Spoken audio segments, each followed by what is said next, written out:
धुंधली हरी पहाड़ियों के नीचे बसे एक छोटे से गांव में अर्णव नाम का एक छोटा लड़का रहता था। हिमगांव नाम का यह गांव एक शांत जगह थी जहां सब एक दूसरे को जानते थे। अर्णव एक खास लड़का था, इसलिए नहीं कि वह सबसे तेज दौड़ता था या कंचे खेलने में सबसे अच्छा था, बल्कि इसलिए क्योंकि उसका दिल सभी जीवित चीजों के लिए प्यार से भरा था। वह पेड़ों पर बैठी चिड़ियों से घंटों बातें करता था, हर सुबह उनके लिए दाने रखता था। वह धीरे से एक खोई हुई लेडी बग को पत्ती तक वापस जाने में मदद करता था। गांव के कुत्ते जब भी उसे देखते थे तो खुशी से अपनी पूंछ हिलाते थे, क्योंकि वे जानते थे कि उसके पास हमेशा उनके लिए बिस्कुट या प्यार से थपथपाना होता था। उसकी जेबें अक्सर बीज और टुकड़ों से भरी रहती थीं, जो उसके कई जानवर दोस्तों के लिए एक छोटी सी दावत होती थी। अर्णव का सबसे बड़ा खजाना उसकी दादी, उसकी अज्जी थी। हर शाम खेलने के एक लंबे दिन के बाद वह उनके बगल में बैठ जाता, उनका सिर अपनी गोद में रखकर, और उनकी कहानियां सुनता।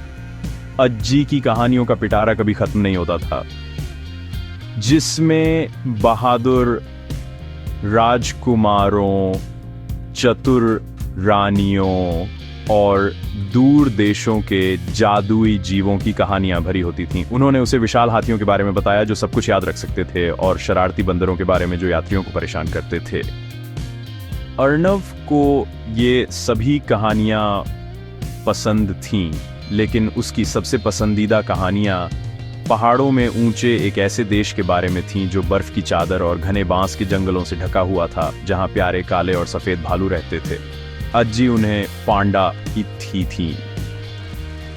जिस तरह से अज्जी ने इन पंडाओं का वर्णन किया हुआ, तो उससे अर्णव का मन आश्चर्य से भर गया। उन्होंने उनके मुलायम रोएंदार पर, उनके गोल मोटे चेहरे और उनके प्यारे शांत स्वभाव के बारे में बताया।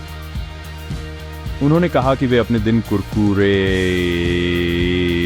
बांस के डंठल खाते हुए और घास वाली पहाड़ियों से मस्ती से लुढ़कते हुए बिताते थे। अर्णव अपनी आंखें बंद कर लेता और उनकी कल्पना करने की कोशिश करता। एक भालू जो काला और सफेद था, एक भालू जो शिकार करने के बजाय पौधे खाता था। यह इतना जादुई, इतना अलग लगता था उन भालुओं से जिनके बारे में अज्जी कभी कभी उसे अपने पास के जंगल में चेतावनी देती थी। उसने एक दिन इन खास जीवों में से किसी एक से मिलने का सपना देखा, बस ये देखने के लिए कि क्या वे उतने ही अद्भुत थे जितनी उसकी दादी की कहानियां। पंडाओं के प्रति यह गहरा आकर्षण जो उसकी अज्जी की रात की कहानियों से पोषित हुआ, ने अर्णव के दिल में जिज्ञासा का बीज बो दिया। उसने और भी ज्यादा सवाल पूछने शुरू कर दिया। अज्जी, क्या पांडा सच में ऐसे दिखते हैं जैसे उन्होंने काला और सफेद कोट पहना हो? वह पूछता। क्या वे सच में छोटी भेड़ों जैसी आवाज निकालते हैं जब वे अपनी मां को बुलाते हैं? उसकी दादी मुस्कुराती और सिर हिलाती, अपने वर्णन में और जानकारी जोड़ती। अर्णव ने पुरानी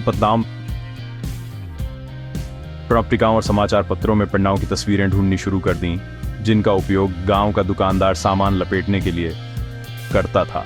जितना ज्यादा वह सीखता गया, उतना ही ज्यादा वह एक असली जीवित पांडा देखने की इच्छा करता गया। एक ऐसी इच्छा जो अज्जी की कहानियों में दी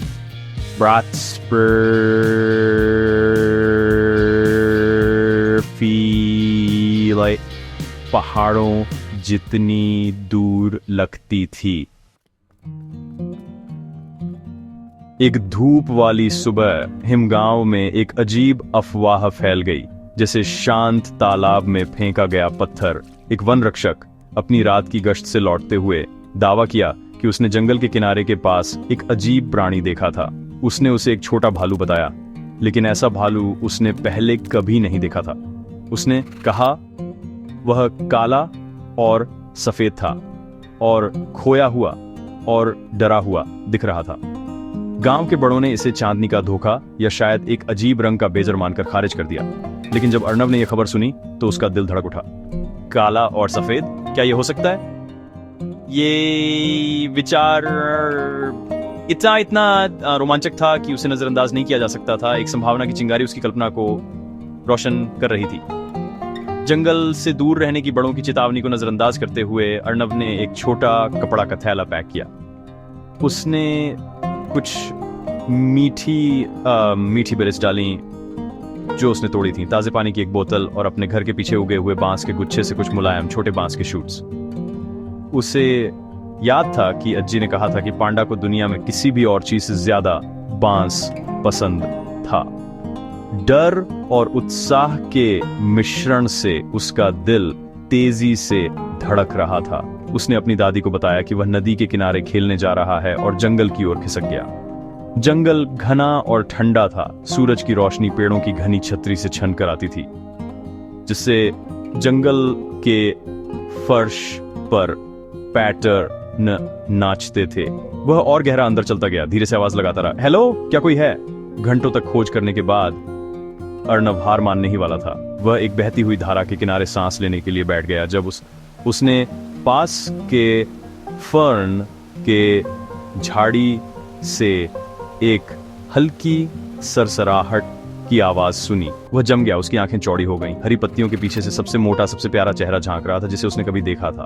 उसकी प्यारी आंखों के चारों ओर बड़े काले धब्बे थे, एक छोटी गीली नाक और रोएदार सफेद फर था।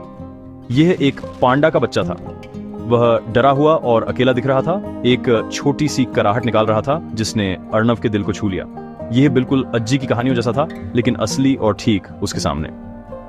अर्णव जानता था कि उसे छोटे प्राणी को डराने के लिए बहुत सावधान रहना होगा। वह वहीं रहा, चुपचाप जमीन पर बैठा रहा। धीरे धीरे उसने अपना थैला खोला और एक कोमल बांस का अंकुर निकाला। उसने उसे धीरे से अपने हाथ में पकड़ा और पास नहीं गया। वह एक नरम, सुखदायक आवाज में बोला, वही आवाज जो वह आवारा बिल्लियों के साथ इस्तेमाल करता था। ठीक है, उसने फुसफुसाया, मैं तुम्हें चोट नहीं पहुंचाऊंगा। क्या तुम्हें भूख लगी है? छोटे पांडा ने उसे अपनी बड़ी जिज्ञासु आंखों से देखा। उसने हवा को सूंघा। उसकी छोटी नाक फड़क रही थी।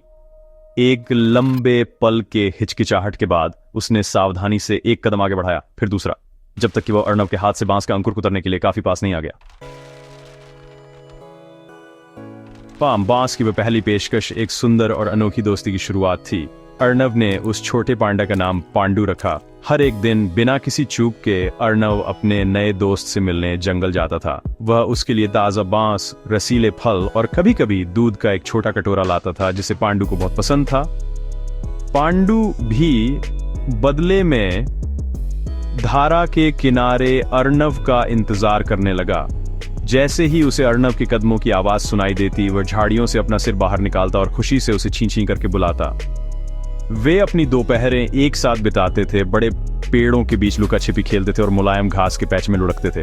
जल्द ही अर्णव को लगा कि पांडू को गांव के थोड़ा करीब लाना सुरक्षित है।